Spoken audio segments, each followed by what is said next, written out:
This has been an historic week, not just for our Prime Minister, Mark Carney, but for all the wrong reasons for U.S. President Donald Trump and leaders of the World Economic Forum, and the fallout is just being digested. To talk more about it, Mike Wicks and Paul McCucci. Paul, how you doing? Good, Jim. What a week. Right? What a week. No one could have predicted what we've witnessed this week. So the interesting part, after the speech, and I know you guys talked about the speech, so I won't go back into the speech because we got so much love from our viewers over that one. It's okay, buddy. It's okay. We can still have our opinions. No, that was painful. But after the speech, I thought it was interesting. President Trump went back and he actually took questions, and unbelievable resilience this man has. It's just unbelievable. He then came back on the stage and actually got the Sharpie, took it out, right? And he said, now we're going to sign the Board of Peace Agreement, right?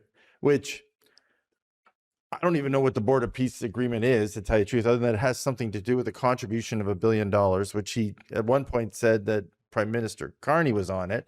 And then Prime Minister Carney came back and said, hey, time out. I have no idea what this is. More details, right? Details are always good, right? So he came back. But then the funny thing is he jumped, and Jimmy, I'll let you read them out. But he jumped on the stage. And for any of you who get a chance, go watch it, because it looked like 25. Is it 25 of them? Something like that. It's around 25 of them. They actually look shell shocked. It's almost like someone came and tapped them, and they're like, I don't know if I want to be on the stage, because after his speech, they're like, maybe I don't want to be the guy on this picture. The photo's taken. The photo's taken, and they're all sitting there like this, and then nobody really looked comfortable sitting there, right? No, they didn't look comfortable at all. And then, quite frankly, the countries that were on the stage were Armenia, Uzbekistan, Paraguay, Mongolia, Kosovo, Kazakhstan, Bulgaria. It's countries like that. So so he got the Sharpie out and he did the big smile with the signing and the pen and had them in there. Okay, so I'm like, that's a little odd, right? Don't know really. Guys, this list of countries, I'm sorry. Sorry, Paul, to interrupt.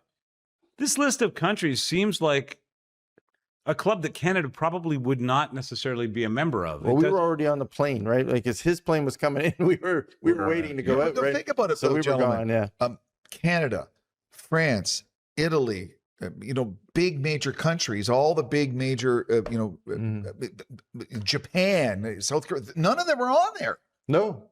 All the major economies, all the major players, they're not there. No, because they don't know. Well, and that's the thing. Like, so now after a speech, you're kind of like, oh, I gotta have a little. My suspicion meter, my risk meter has gone up. Yeah. So a lot of countries like, oh, time out now, right? The days of kind of blind trust are all gone, because the goodwill is gone. So that's why you're not getting people to sign. So I'm thinking, okay, that's odd countries. They're looking all nervous. I guess it's over. And then all of a sudden we see, well, we signed a deal, or we signed a deal. It looks like we have a deal for Greenland. Oh yeah, right. Yeah. For the bases and the mineral rights. Where did you get that information? And I'm like, oh, you do? Like, holy cow! I'm like, wow, that's. And I was driving, and I'm like, he's amazing. What a negotiating strategy, right? Right. He beat them down, and then, quite frankly, they surrendered to him and gave him Greenland. I'm like, wow, that's crazy. However, so there's more to the story, as they say. So there's no nothing was given in detail. They're still negotiating. There's little things that are leaking out now. So we're starting to see little leaks about how it's a land lease and how, and I guess that's where he was going when he said it was a long-term deal. The price would be good. It wasn't what he anticipated paying, but he never said if he had purchased Greenland. So, and then. So true. He does have a way of leaving words out of a sentence that are kind of key.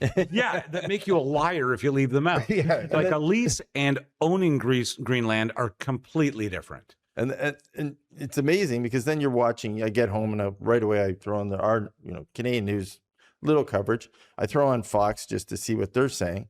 And it's kind of funny. And they're like, brilliant negotiating strategy. The way he puts this in place, the way he browbeats them and then pulls back and takes, and I'm like, I don't think that's true at all. I think that's just like that's just trying. That's what he wants you to think. Yeah, I guess he wants you to think, but Yeah. I don't believe that's Back at to all this the truth, list. but- Even you ever see a bully? Remember the bullies in the schoolyard? Yeah. I mean, you were the bully, right, Jim? I was bullied. Me too. Remember the group of guys that used to hang out with the bully? They were a mismatch of uglies. Yeah. They didn't have a huge amount of brains. They were just following the toughest guy in the room. That feels like what he did was he got a B list of players, no offense to any of these countries, to make it look like he had enormous support. This is another example of that, right? Yeah. Another example of taking the truth and twisting it around, and the rest of the world waiting to go, hold on a second. We got to fact check this. Yeah, I don't even know what this is. Think now. about this, gentlemen. It wasn't that long ago when the president of the United States was at a forum like this and had an initiative. You would have the who's who of nations. Oh yeah, lining up. Oh yeah, that was par for the course, and you wanted your world leader, your prime minister, president, to be part of this. And now this is the whole crux of this week: is the chasm and the relationship between the two, like the rest of the world and the United States, the rest of the big players in the world, and how they repair that. Gavin Newsom came on after Trump and after Mark Carney and talked about how much he loved Mark Carney's speech. And he's talking about the damage being done to America, the American Republic, and the long-term damage. And no matter who is president, how they can repair it. And it's not going to be a couple years into the new administration. No. It could take a decade. Yeah. That makes perfect sense to me, that he's laying groundwork that is almost a waste of time now for everybody. And these deals that he's making are, he has a lease agreement already, doesn't he, with Greenland? They have a long-term lease agreement. 1951. So he's not really doing anything there except making noise that he's protecting America or protecting the hemisphere. Well, let's wait and see, right? So I think a little bit of wait and see. But the interesting part, so maybe he does have something, he's trying to finish the negotiations. Mark Rutte of NATO was the one who was apparently championing it, and so that was the scuttlebutt that came out of last night. Then as we're all going to sleep and getting up this morning, we're hearing that there's an emergency meeting of the EU to talk about this speech and also to talk about NATO. I don't know what that means, and Greenland. Not Iceland, Greenland, but to talk about it. A good distinction. Yeah, a good distinction. So to talk about it, and so we're going to find out now. So, jump the gun all over the place, signing things and trying to leave, saying you have a deal. Okay, got it, right? So, all those things are happening, and then I start to think to myself, okay, our prime minister went and gave a great speech. I think we all agree. It was the speech itself was written, and I'm probably the most critical, I think, of all of us, of the PR that our prime minister gets from his team. So I don't think he gets great PR a lot of the time. Mm-hmm. On many shows I've said, I think of a lot of his challenges since the beginning of his taking office has been just piss poor PR. I agree. It's just been terrible. They don't communicate with us what's being done. Exactly. And I think that would help substantially or help quite a bit if they would do. So, and last night I was going through and I was watching the speech again, and some great lines, like whoever wrote it, this is a rupture, not a transition. Stop living within a lie. Integration is now a weapon. Strategic autonomy is understandable, but dangerous if everyone builds fortresses. Middle powers aren't helpless. Strength at home equals freedom abroad. Like, these are getting even the hair on my hands are starting to come up, right? Nostalgia is not a strategy. Canada is taking the sign out of the window. Like, these are just like great lines. So whoever, the speech writer, whoever wrote it, awesome job. So now I'm thinking, I'm kind of fast forwarding. I'm thinking, okay, if I'm back in Canada now, he's landed, he's with his cabinet today. I'm back in Canada.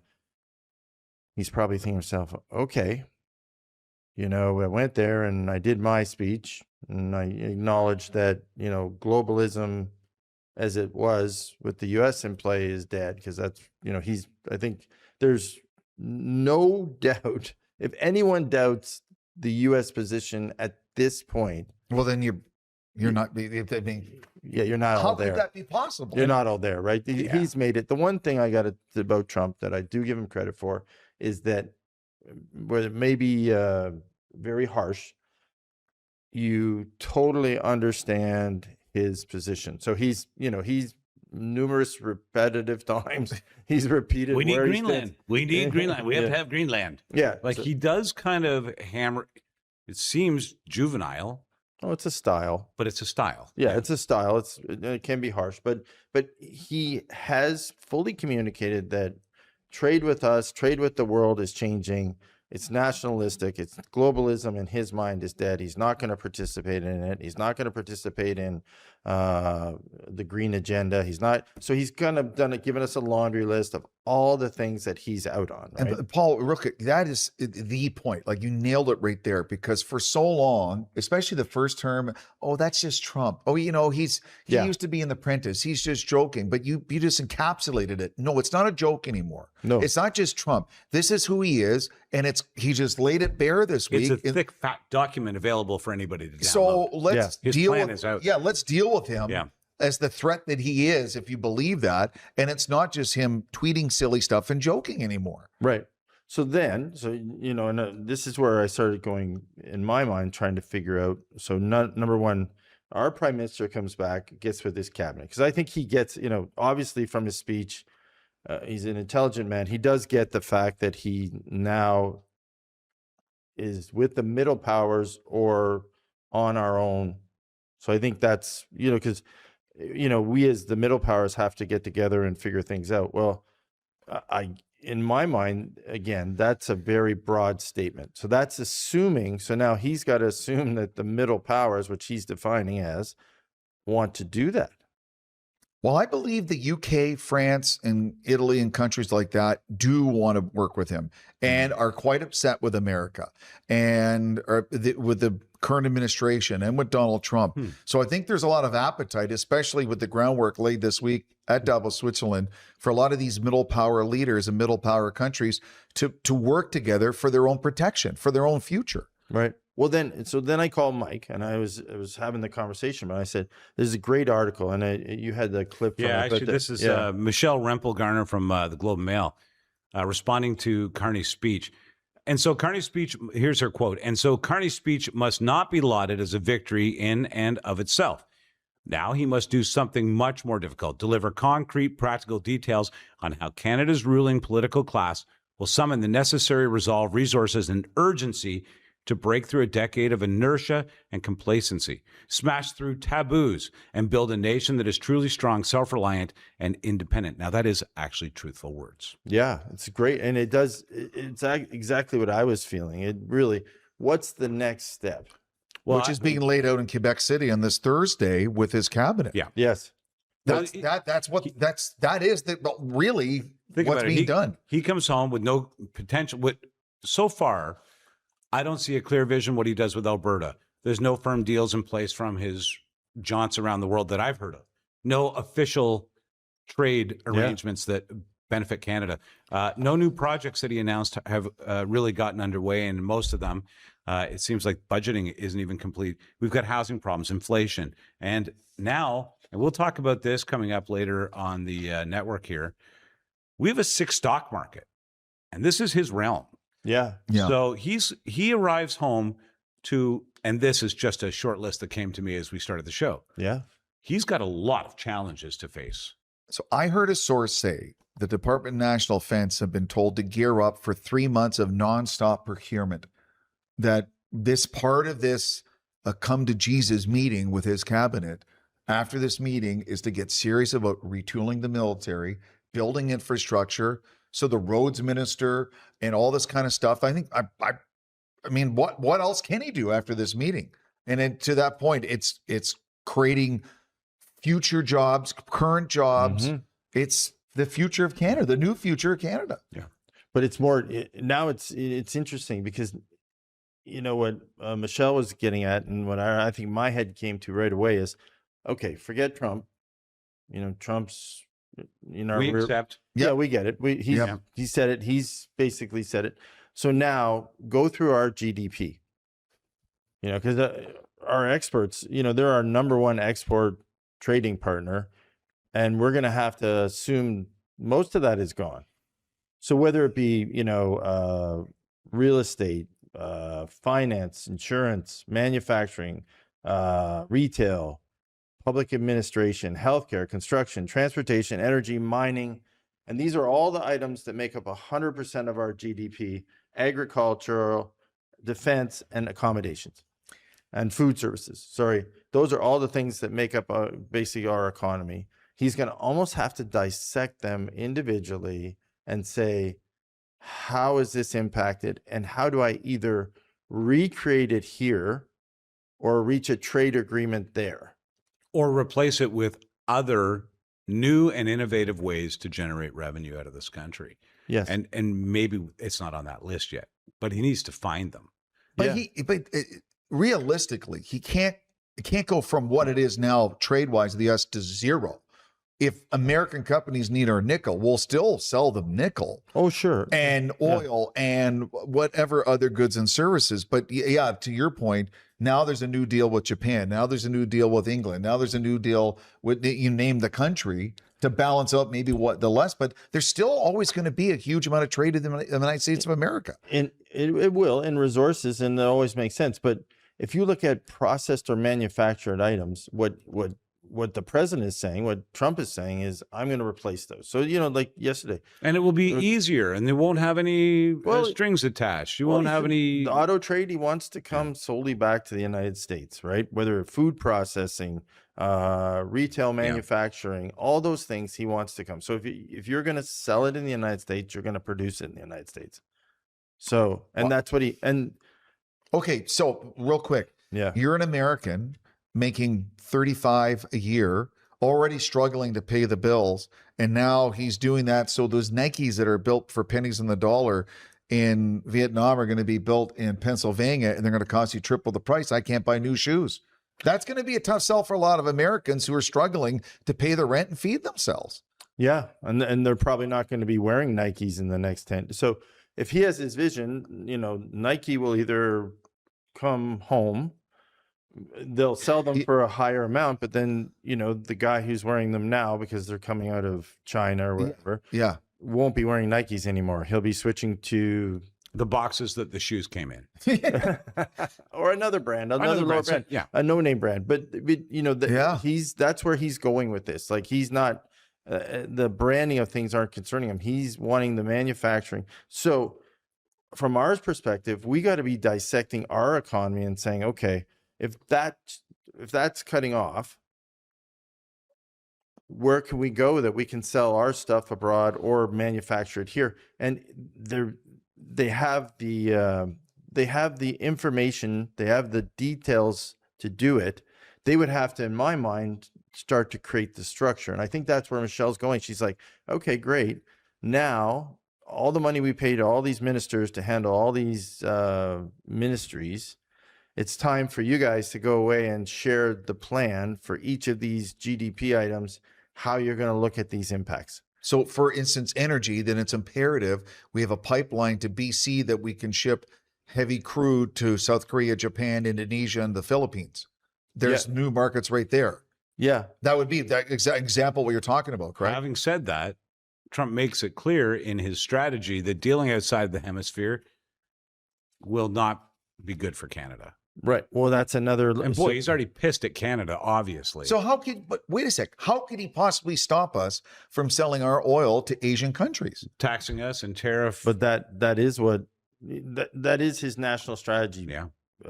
So that's something we have to go have a conversation with. So in my mind, that's a hurdle that needs to be addressed. So that's kind of the elephant in the room right now that no one's talking about.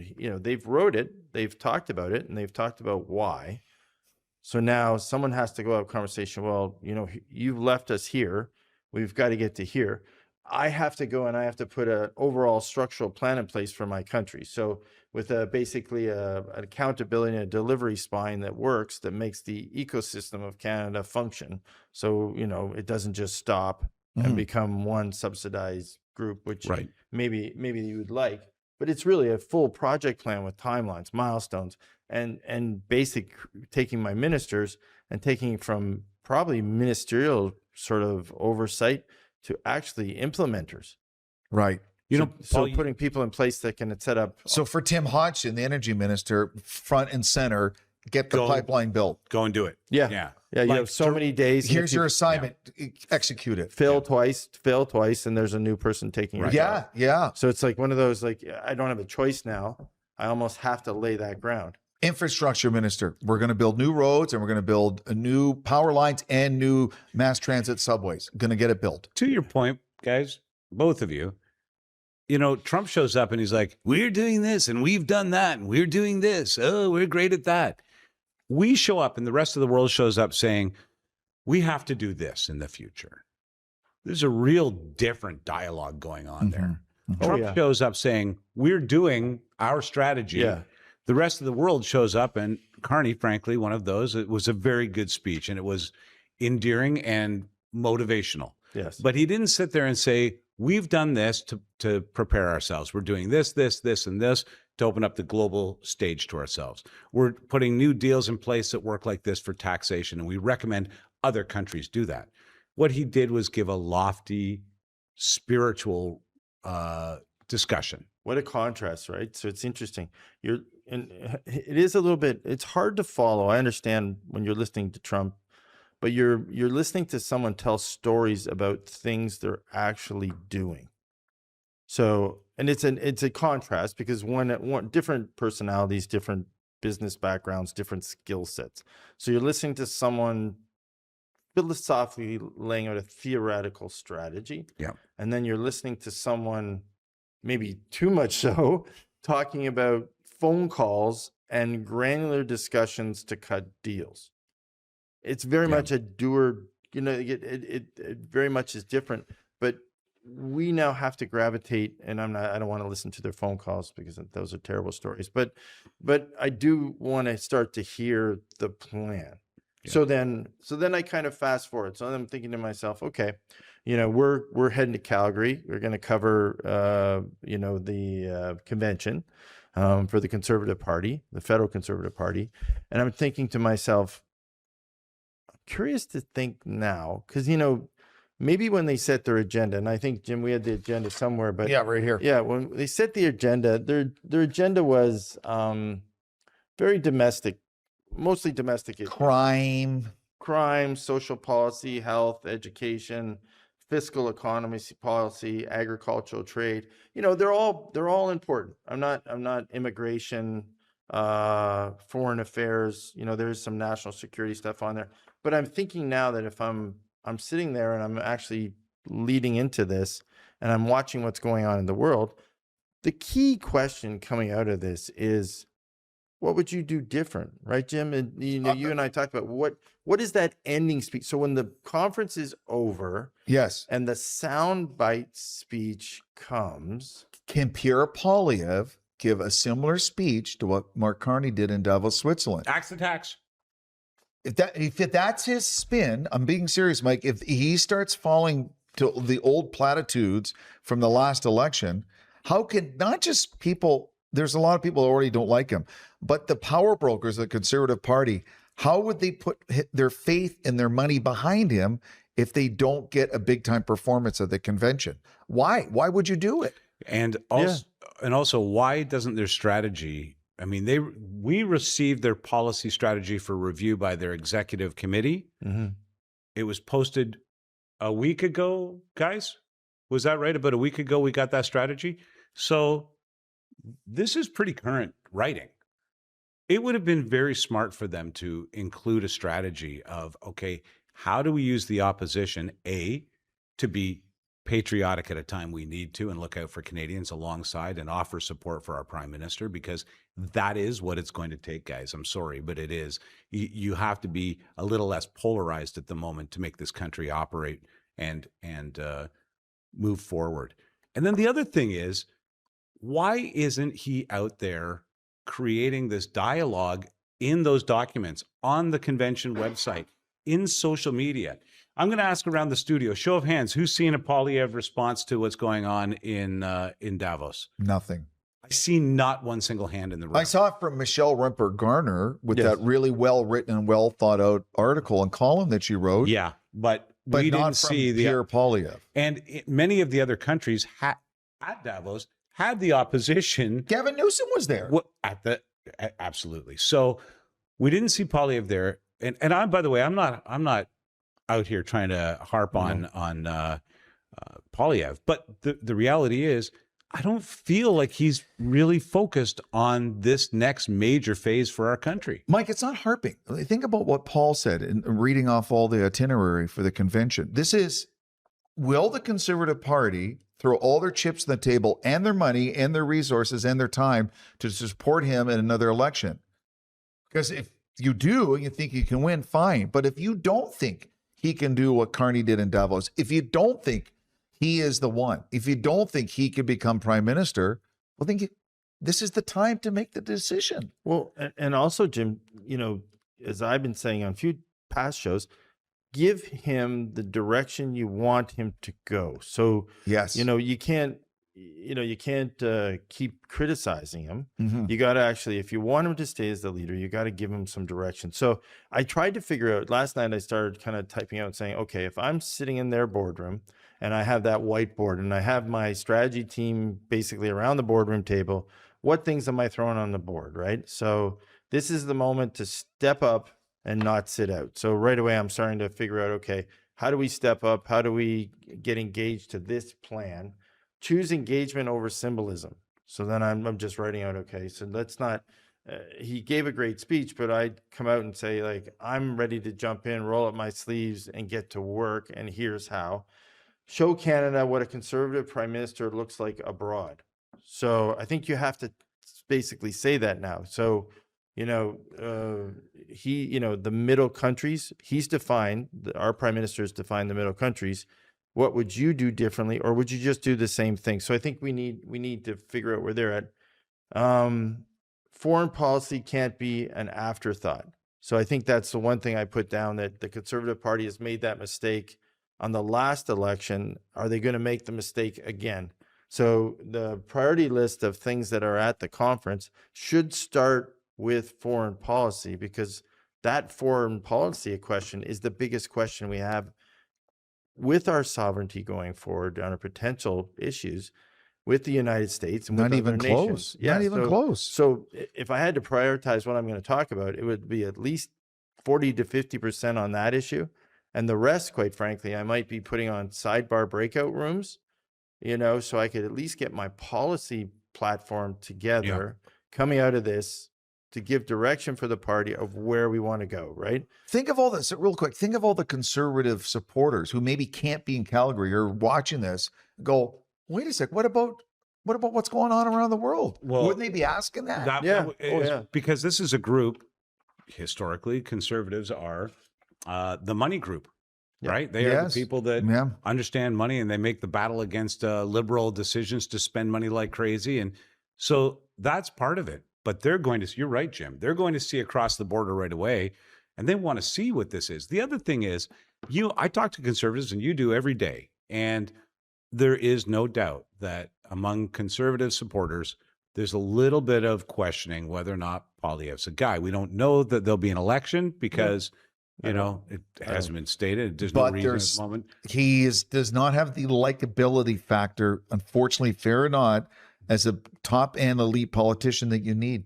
He doesn't have it. Now, okay, by those standards, how the hell is Trump the president?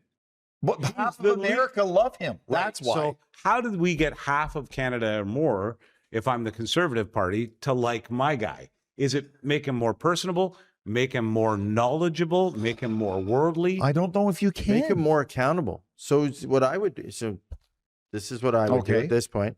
I would actually now present a person that had a very definitive, granular plan. So basically, and that's where I came out of, you know, when I was starting to do my whiteboard, I'd sit down and say, I think Canadians, people are fearful right now. They're afraid. How could you not be? They don't know the risk and the uncertainty that's in the marketplace is being shown everywhere, whether it be our dollar, you know, the stock markets, everywhere, you know, real estate. Look at real estate. Right? It's a disaster. So I would sit down and I'd have a very granular plan by all the GDP, all the sectors that I called out. And I would have a project plan that had timelines, accountability, had a procurement strategy. So I would reposition my party. You know, the shadow ministers, I would actually roll out my shadow ministers and I would say, it's not just me. Here's the team that you would be buying going forward to bring you forward. And here's all their responsibilities. And here's how I'm going to manage this. Because I think that's the missing link in this, whether it's kind of both sides right now. So, you know, whether it's the liberals or the conservatives, the person that actually can get to the public with a plan right now that people buy into and feel like we're coming out the other side okay, is the person that's going to get the public trust. The great speeches right now and riding on the fumes of all that are fine. If things start to veer off the path and we go into recession and unemployment goes up to 12% and things start to get, people are going to forget pretty fast. Politics is, what have you done for me lately? Yeah. So if I'm in the opposition right now, I have my writers and my research teams with my ministers writing specific plans by industry, where I'm going, how I'm going to go. Agriculture, health, infrastructure, all that. Exactly. And so I'm giving it to the public and I'm actually. It shows you're serious, right? Then the next thing I'm doing, Mike and Jim, I'm getting on a train, I'm getting on a plane, and I'm going to those cities and I'm telling people what it is. Like they're not working right now. They haven't been seated since Christmas. Like, think about it. You know, that sounds bizarre because I don't even remember much of Christmas now. That's a good point. It's been such a busy month. A little busy setting up a media company, Paul. Yeah, it's been busy. So I would be moving into I have time. I don't think they go back for another month or so. Correct. I would literally almost like I'm not using this as a bad thing, but almost like a U.S. politician does. You know, you watch U.S. The whistle stop, right? Yeah, the U.S. politicians are very good at it, man. They get their platforms and they get on the road, right? And they're in auditoriums, they're in arenas, they're all over. You know, what's Trump on? He's on the affordability tour. Yeah. He's the president of the United States and he's on the affordability. He's already branded his tour. He's already going to those cities, right? Yeah. You know, and that's what I would be doing now. And I'd be saying, this is where I'm getting it out. And, you know, if you're going to vote for me, you're going to vote for me because this is where I'm going, right? Paul, real quick, and you can, Mike, you chime in here. There's a lot of Canadians that view Poilievre as Trump light, as mini Trump. And if he is staying on, they have got to do what you said and come out as a serious politician with a plan and an agenda and get away from, if they can, from the perception of who he is. Because that, if they can't get rid of that, well, then what's the point? They had an opportunity to use humanity on their side at a time when the nation was so fed up with Trudeau that they could have walked in and taken this away. And I ask you both, if it wasn't a robotic, I guess, arguing machine, the Conservative Party has been viewed as, I think, for several years now. If they came out of the gate ready and saying, okay, we are not the majority or we are not but we do represent a lot of Canada and we're going to get behind our nation right now. That's really important. Right. But you're also going to hear from us where we agree and don't agree with our federal government, where we agree and we don't agree at the local level. And Minister Mukuchi, the shadow minister of finance, this is what we'll do when we're in power.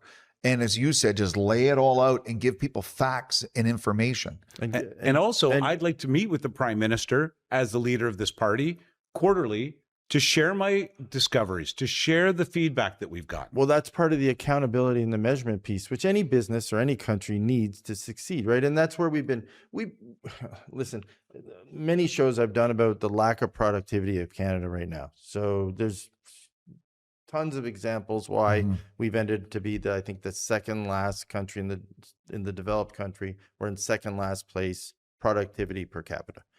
There's lots of examples.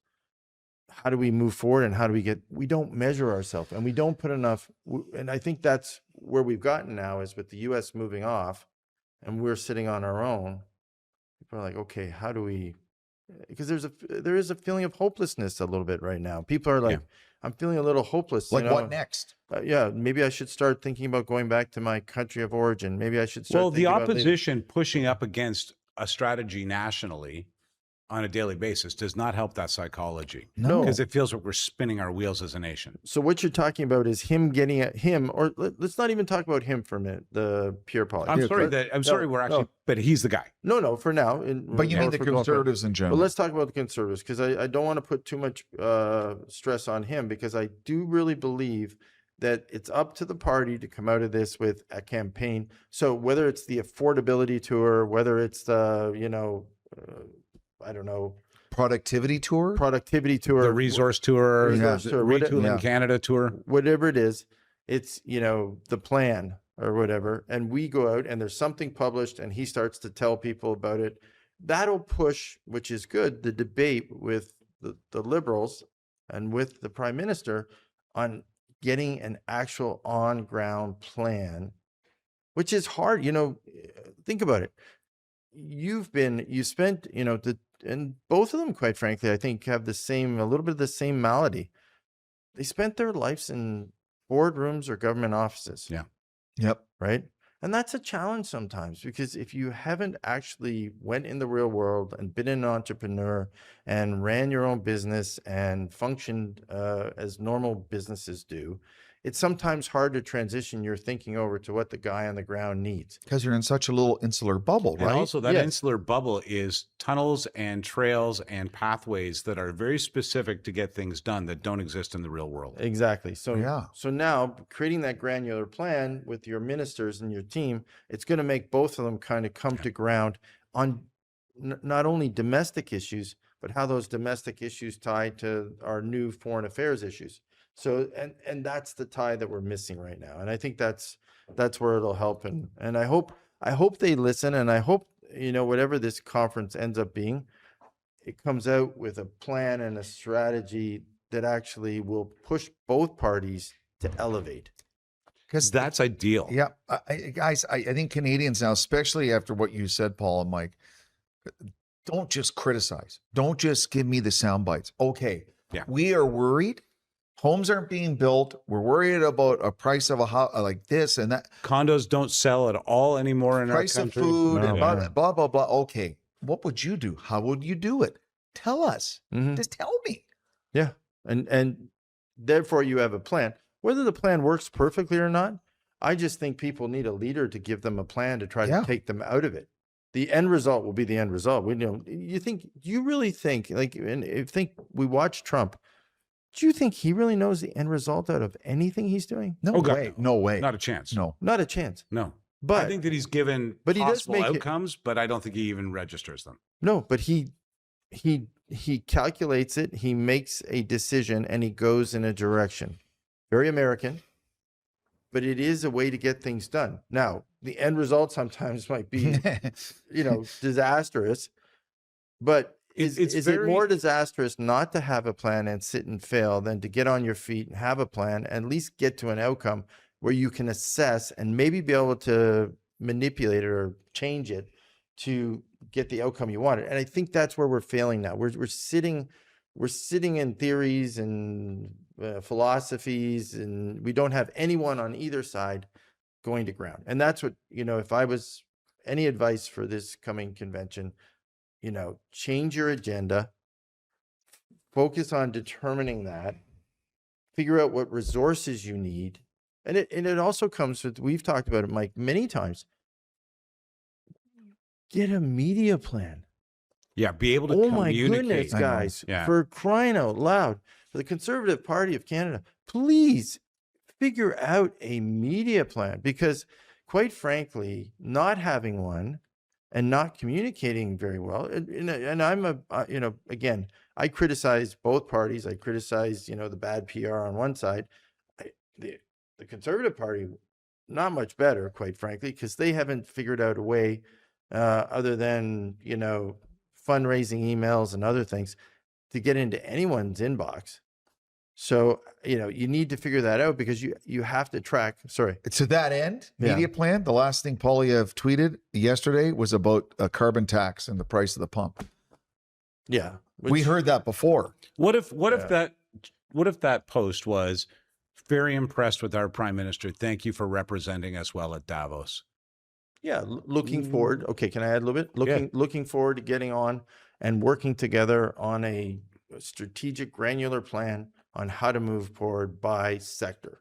That would be a great. There's not a word. It's all about grocery prices, carbon tax, and the same old stuff we heard over and over again. Rent, but there's nothing about the speech and nothing like what you said, Mike. When you see the Conservative Party in the media, it's always painted by a lot of traditional media, and then the conservative independent media. And I hope we don't fall into that category. I often worry about that. We try to have a pretty balanced voice here. Mm-hmm. Many of them are the Rebel Newses and the Junos of the world that are, or Blender, that are very hard hitting, hammering. Hashtag Ezra. Ezra, come join us, won't you? We'd like to talk to you. You're an interesting guy. But having said that, I do think that they do a very poor job of being out there when they could have a strategy. A strategy includes getting your own media out there, getting your own discussions out there in front of the public. But why? If you can't trust the traditional media to cover you, it's an opportunity to cover yourself with more depth, with more positivity. Well, we don't see it. Well, you don't see it, but again, we criticize Donald Trump. Wasn't he in the same spot? He was, yeah. Didn't he have to build himself up with a media strategy that could overcome mainstream media and actually create huge in a bigger nation with a bigger, and again, we're saying, it wasn't such a great couple days, but you got to give him credit. He did figure out a way to get his message into, half of America, right, to get himself on a ballot to actually go and win. And then, quite frankly, with a strategy that was pretty granular, right? When you read what he was selling at that time to Americans was very definitive, right? I'm gonna take so many immigrants out of the nation. I'm gonna, build the wall again. Again, it was very detailed, and he went to each of because he's on that train ride around the nation. He's going and he's talking to people and he's saying, okay, you need that? I can do that. You can need that? I can do that. And here's how it ties into the bigger picture of my nationalistic view of America and destroying globalism in our nation. I don't agree with it, but quite frankly, I do see what he was doing and I do see how he did it. We can't complain if we're the Conservative Party that we can't get on TVs and radios and everywhere else, because there is a way to do it. It's been done. So, but you talk media strategy. Why wouldn't someone in the Conservative Party say, we are not going to put a tweet out this week about grocery prices and the price of the pump? Wouldn't they seem like real leaders if they said what you said, Paul, and said, hey, I felt as a proud Canadian, but whatever, great speech, but we, but let's get down to work. And there's no mention of it. Hey, PM, call me. But that's structure, right? So that's who's making that call. No, but to me, that's a structural issue, right? Which we hit on here. I can't get a plan until I get a team together that can execute the plan. So I have to build that team. I got to get them into the right place. I have to empower them, set up accountability, set up reporting, set up monitoring, just like running a normal business, right? That's what I'm talking about, having the ability to been in business and understand the importance of putting all that ecosystem into place so you can run it, right? And I think where they right now, it's for them getting together. They have enough business people at the table. Cripes. They're a party full of business people. They should be able to, quite frankly, sit down and say, okay, here's how this is going to go. Here's how we're going to communicate. Here's how the strategy is.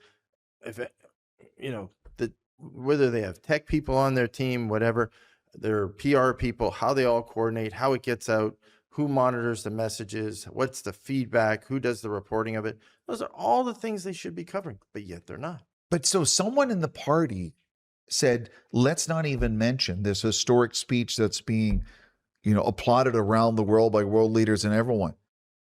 So it's like it didn't exist. And we'll talk about these. That was a strategy. I mean, if it was just missed, okay, but that feels like a strategy.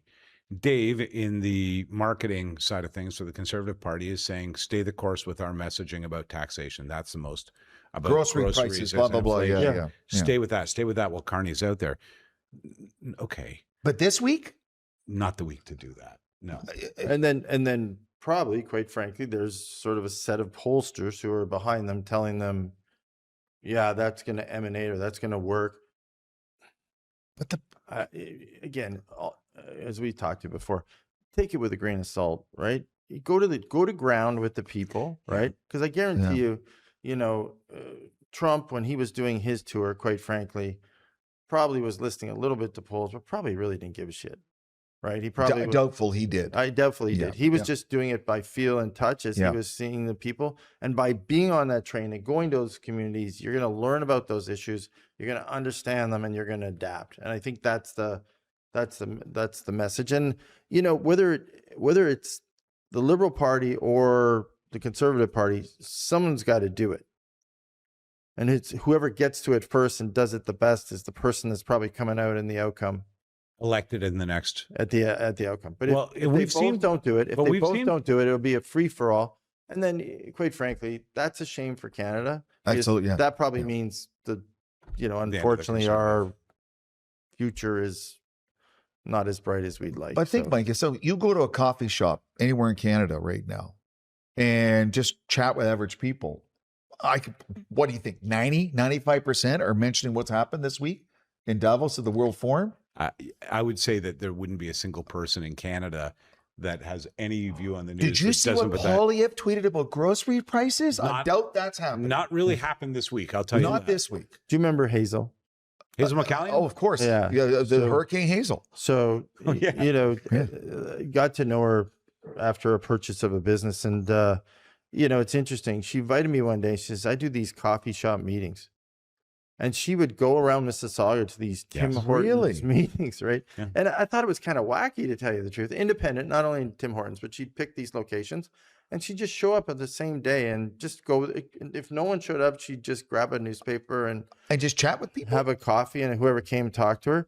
And then what happened was people started all to show up at the coffee shop, right? Huh. And then so she would go into like a Tim Hortons. There'd be like 80 people waiting for her. It was. Hey, I don't like my garbage. I don't like my rent. I don't like this. I don't like that. And they'd be just blasting her. And she'd be like, she was so funny because she'd go, okay, sit down.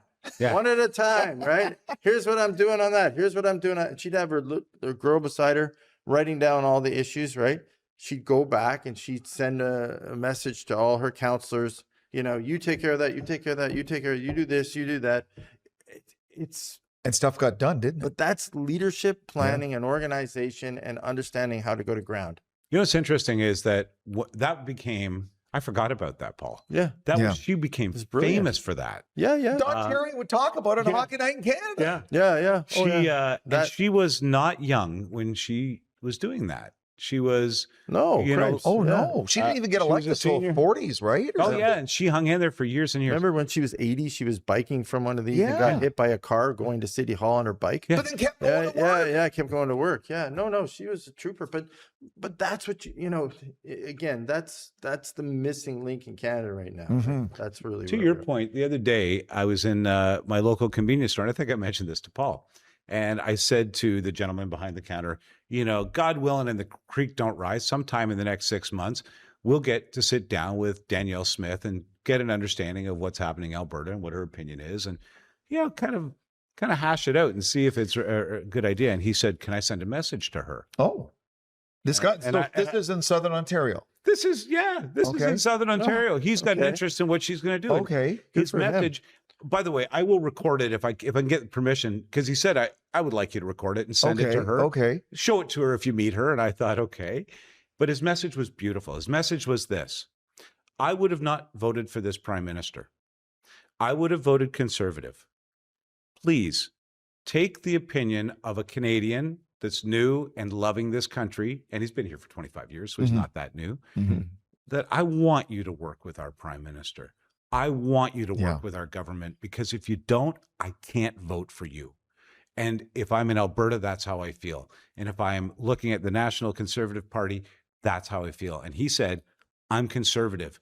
it's so difficult right now. I think there's a lot of people from coast to coast who maybe feel the same way. Don't just argue. Show us your plan. Yeah, I love this idea exactly of what you getting said. into the communities and saying, okay, we see what the prime minister is doing. We don't agree with everything. We agree with some of it, but we're focused on this, and this is our strategy in this area.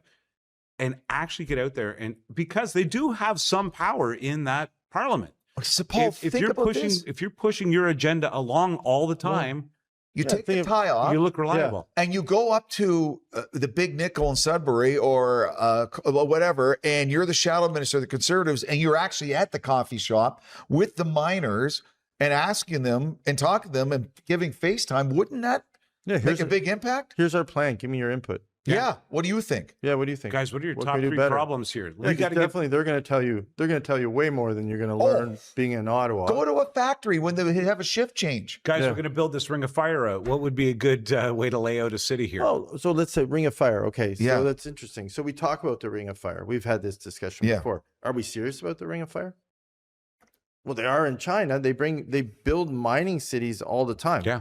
But they're serious, right? So within a year, we've seen it, right? They get 1 million homes. They bring in Shopping malls, movie shopping theaters, malls, bowling alleys. grocery So stores. at the end of this calendar year, at the very least, the bare bones of a serious road to the mines should be laid out, right? Yeah, and a plan and a of what's housing going to be camp, there. At least a housing Yes. camp, whether Yeah. it be very rudimentary. And then but start building out from it. yeah, you crepes. I remember years ago, I watched the Chinese in Jamaica come in and they dropped containers. They actually needed Jamaican for a vote at NATO, and they cut this deal to build a convention center. And they came in and they actually brought all their containers, dropped the containers, unloaded the containers of construction supplies that they couldn't get in Jamaica, and then converted them to a housing fortress, lived in it with showers and beds and cots and Really? everything else, built the convention center,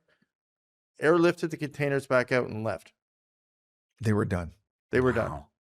But they made up their mind and they made a commitment and they went and did it, right? So Doug Ford, the Premier of Ontario, seems very serious, hell-bent to get it done. And Mark Carney's talked about it. So maybe with this cabinet meeting going on in Quebec City on this Thursday, that's a big part of it is, okay, bang, start cutting down trees, laying down the roads, carving out a path, and then this is where we're going to do this, and this is where we're going to do that, and show investors we're serious. give a hiring incentive to get people to Yes. relocate up, Yes. right? Put up temporary housing. Last night I got two phone calls, one from an electrician and one from a tile setter, a tile guy, both looking for work. Really? Don't have any projects right now, right? Wow. If you said to them they could leave and go and start working on that road crew tomorrow, they would be there tomorrow. Yeah. You would have no problem. They'd be gone. You know, They'd to be your- gone. They'd leave their family. They'd leave their wives and kids in Yeah. school here, and they'd be up in the camps building whatever they need to build. I have a contractor friend. They're doing work. Some of these, it's called the county for people who don't live in Ontario, Prince Edward County in Eastern Ontario, because it's become the second sort of cottage country. And he says, I have a lot of projects there because, well, there's money there. So I have to ship my crews over there to do the work because they want the work. Yeah, yeah. So they're, they'll go. they're all traveling now. They're Well, all yeah. traveling. And Paul, we've discussed this before as well. That is, in some ways, that's a badge of honor for these guys. If I you're built that. if you're in Yeah. Sudbury and you got Yeah, called sure. away to do a project someplace, and it's a major project that you can be proud of. Dad, I saw this on TikTok. I built that. buddy, I built Yeah. that. I built that. But that's part of the organization and commitment and plan that needs to be laid down by someone Yeah. that'll give people the confidence we're moving out of this. And By the sector. middle powers that Yeah. would say, hey, look at this. We'll invest in that. I like what you're doing here. Yeah. Yeah, of course. Well, we'll see at the convention what they do, right? I mean, there may be an addendum to this. There may be an entire breakout on it. I hope so too. This is a huge thing for the Conservatives, a huge part in their history, don't you think? Well, this is the opportunity where they survival. change. Yeah, it's survival of the party. They have to show that they're attuned with the average Canadian to get aboard, to get a plan laid down, to at least get moving. I never thought of that. Yeah, it's survival, Paul, right? Yeah, It is. this How is their could you think survival moment. anything else? And of course, it's funny because we reach out and to get media access to people and stuff like that. It's very difficult.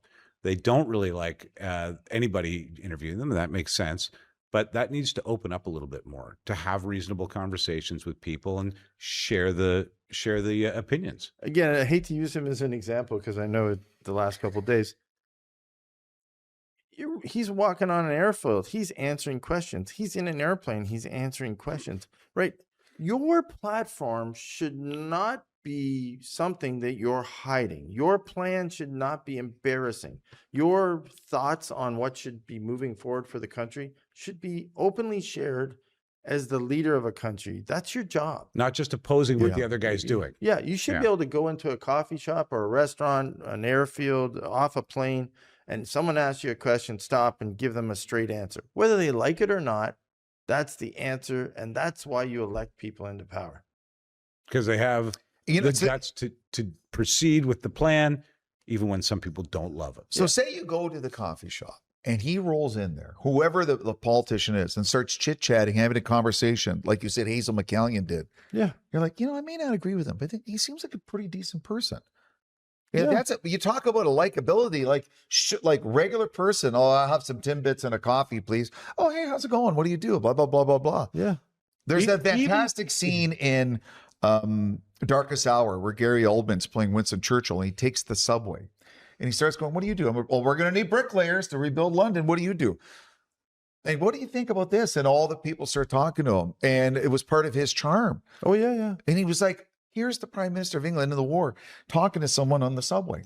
Look at Chrétien. He'd have guys into the backyard. Sorry, he'd have guys into the backyard for a beer to talk about stuff. He would go missing from his security detail, wandering around the city, which Churchill used to get on a train ad hoc just because he didn't want to be in Parliament anymore, and take a train across the nation and talk to people. They'd be like, where are you going?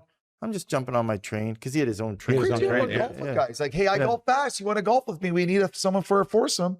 And you'd be like, Paul McCucci, I'm golfing with Chrétien. And he's like, yeah, come on in. And it's interesting, but when those people come away from those experiences with a human that they've had a discussion with, I mean, you could saddle up next to Poilievre and say, hey, all you do is argue, and have him say, it's a strategy we tried for a long time. Yeah. We now have a plan. I don't know if you've heard about it. We have transitioned. We've pivoted. But, I come back to Hazel for a minute, and this is an interesting test case, her whole life, amazing life. In the end, she built a city. She attracted the largest number of Fortune 500 companies to come to her city with tax initiatives and tax breaks and everything to set up and create a community that led to the building of a city. Which today Square One, the Hershey Center, the hockey arena, like you talked about all the stuff. Yeah. And now they're building the LRT line up Highway 10 to go from Mississauga Square One all the way up to Brampton. That whole Meadowville Business Park. Yeah. It's all things that she had envisioned. And it was just through conversations and picking up the phone, talking. Because if you can talk to the guy in the coffee shop and also talk to the CEO, you can figure out how to attach the two of them together. And that's the missing link with a plan on how to get Canadians back. I couldn't agree more. That is, especially at this point in our history. Okay, Calgary, we're coming your way. Yeah. And we're coming for that convention. Hopefully we'll come back with some very interesting discussions with people and get a little bit closer to the bottom line on what they're going to do policy-wise. But I do agree, it's do or die time. Yeah. And it will be fascinating to hear average conservatives talking to you both when you're in Calgary with their concerns and their thoughts and their ideas. And hopefully people listen to them. Well, we'll listen to them. Yeah, we know we will. That's what we do here. Yeah. Yep. Get the app. Check us out. tplmedia.ca. And by the way, we operate on your support. Don't hesitate. Thanks so much. Yep. See you. Patriotic means looking out for each other and fixing things together. True patriotism is being in the country you love, surrounded by people you love, and great weather. Being a patriot is being a part of your community and caring for it. It doesn't matter who you are or where you're from. Patriotism is the one thing we all share. It's okay to be critical of government and still be a patriot. It's gratitude to your country. Of course I'm a patriot. I'm Canadian. It's my home. Well, actually, true patriot love is the mission.